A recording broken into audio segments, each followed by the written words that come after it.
నాగవరప్పాడు గ్రామంలోని కౌలు రైతుకు సంబంధించిన 3 ఎకరాల పంట పొలంలో గడ్డివాము అగ్నికి ఆహుతయింది.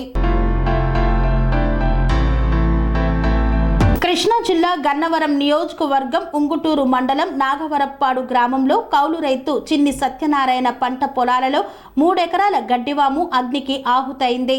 ఇది ప్రమాదవశాత్తు జరిగిందా లేదా ఎవరైనా కావాలని నిప్పు అంటించారా అని తెలియని పరిస్థితిలో రైతు ఉన్నాడు. ప్రమాదంలో అగ్నికి ఆహుతైన వరిగడ్డి సుమారు 30,000 రూపాయలు విలువ ఉంటుందని, ఆయనకు ఒక పాడి గేదె 2 ఆవులు ఉన్నాయని 2 రోజులలో ఇంటికి తీసుకువెళ్దాం అనుకున్నా.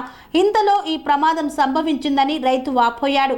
నేను మళ్ళీ వరిగడ్డి కొని ఇంటికి రావాలంటే సుమారు 40,000 రూపాయలు ఖర్చవుతుందని రైతు చిన్ని సత్యనారాయణ వాపోతున్నాడు.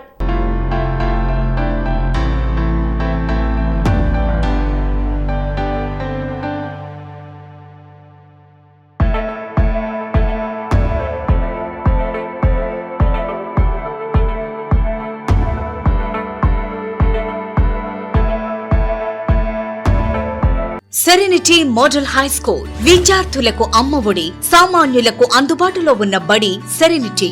మేడ్చల్ జిల్లాలో మేటిగా నిలిచి సాటిలేని ఫలితాలను సాధిస్తున్న నంబర్ 1 స్కూల్ సెరెనిటీ. మా ప్రత్యేకతలు ప్రతి విద్యార్థి పట్ల వ్యక్తిగత శ్రద్ధ, activity based learning and digital classroom, computer lab, 100% ఫలితాలు, sports and cultural activities, yoga, abacus మరియు Vedic maths education. Please visit Serenity Model High School, Nagaram. Admissions are in progress. Call 040-271-46899 and 040-271-48699.